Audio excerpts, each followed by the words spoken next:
Okay, so we are ready, I think, for first drive.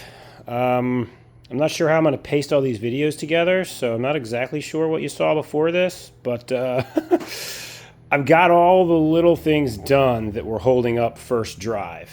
Just to recap, I got the engine in, I got it running, found out that it wasn't charging. I did show that. The reason it wasn't charging, and I'm not sure if it left it in one of the videos, when I took this Vanguard all apart to clean it, I found a starter gear, one of the plastic starter gears, up on top of the engine, like the starter had grenaded. Didn't think anything of it, took it apart. When I got this running, there was a pinking, like a ticking noise in there that I thought maybe was something wrong with the bottom end of the motor, but it was inconsistent, I wasn't sure. Then it wasn't charging, which meant that I needed to replace the stator, or at least test the stator and the voltage regulator. Tested the stator was no good, that's under the flywheel.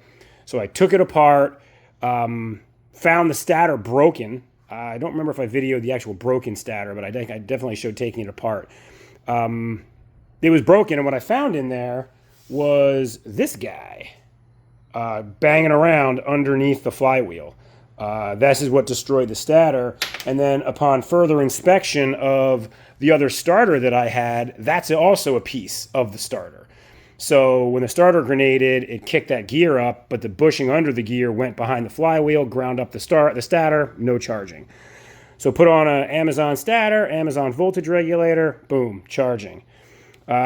Choke cable working. I had to hook the throttle cable up. Throttle cable was as simple as the stock throttle cable. This is just a cheap Amazon swivel that I drilled an existing hole in this. So when I step on the gas, which I think I can do while I'm filming, it moves like it's supposed to. So then the final hurdle for will it run and drive, was getting fuel from the tank. Throwing the tank in, I didn't film, super boring. Thought maybe I would reuse the existing fuel filter, which is in here. It's a diesel fuel filter, that guy. I was going to just ignore the pressure regulator on top and use it. I dropped the filter medium out of it, and it was horrible to say the least. I don't think it's over here anymore. I think I junked it. But it was full of crud. So I went to eBay or Amazon, both of them, to check out what another filter would cost me. $90, because it's got a water separator in it for the diesel fuel. It's a nice unit. I'm not spending $90 to filter low pressure gas on this thing. So figured I'd use a regular filter.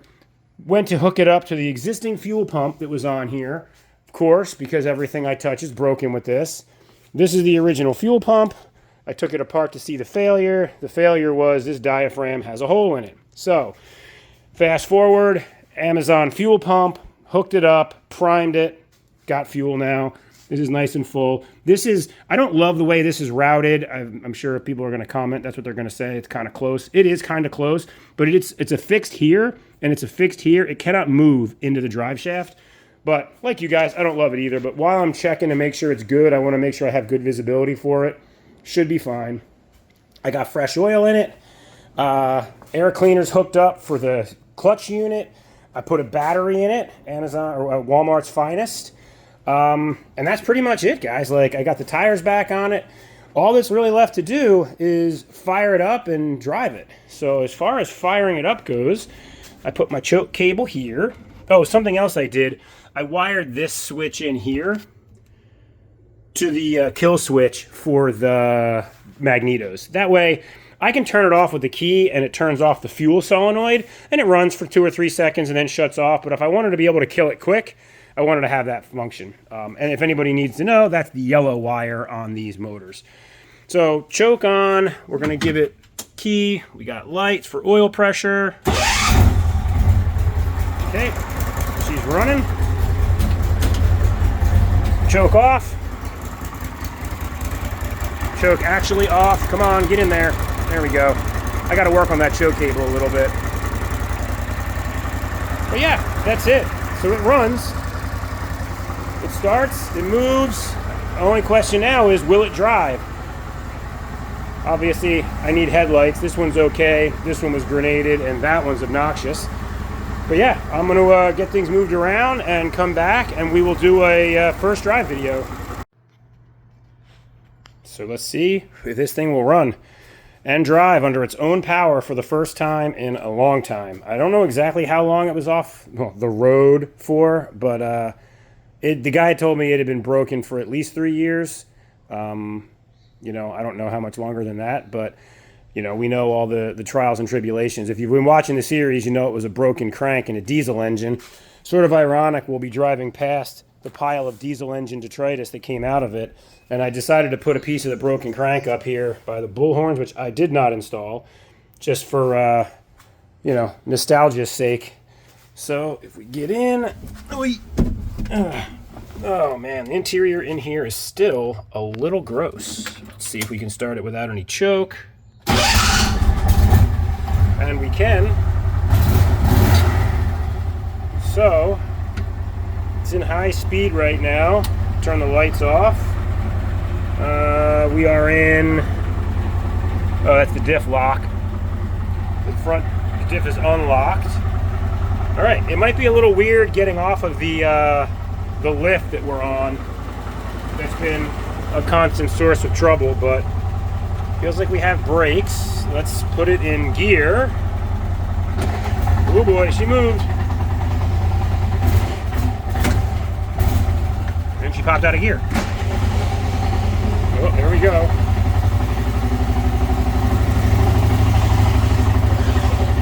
And we're driving.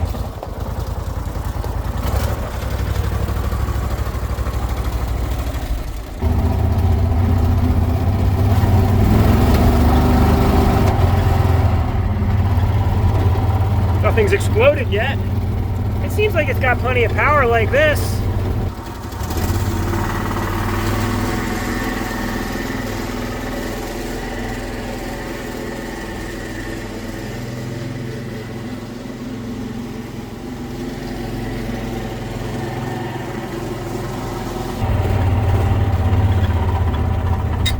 All right.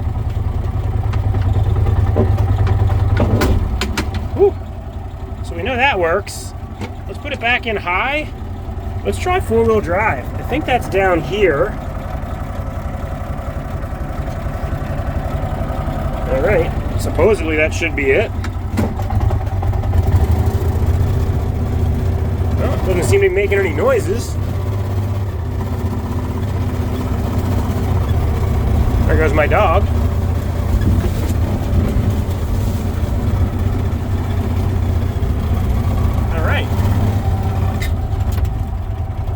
So let's stop it. Back into neutral. We will go back into two-wheel drive. And let's see if we can get it back near the garage.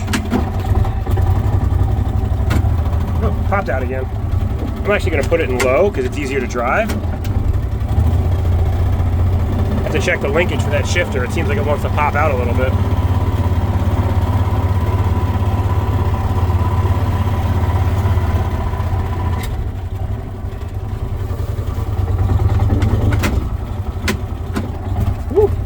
Tell you what, reverse grab's quick.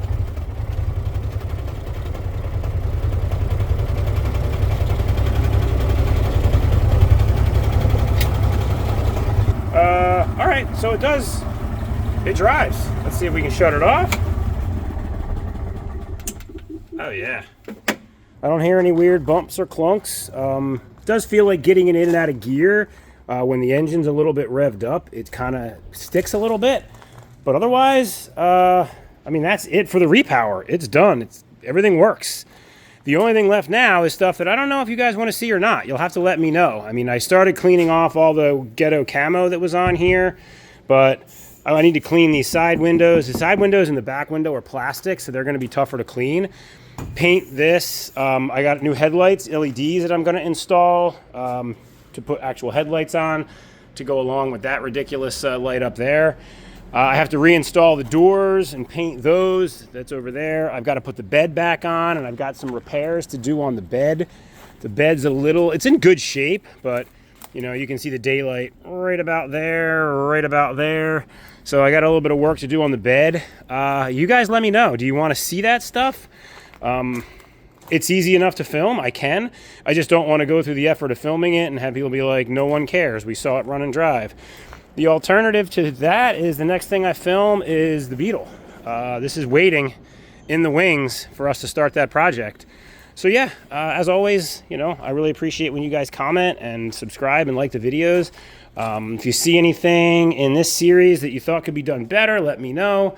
Otherwise, thanks for watching, and depending on the comments, maybe we'll be back with some cleanups and headlights. Thanks again.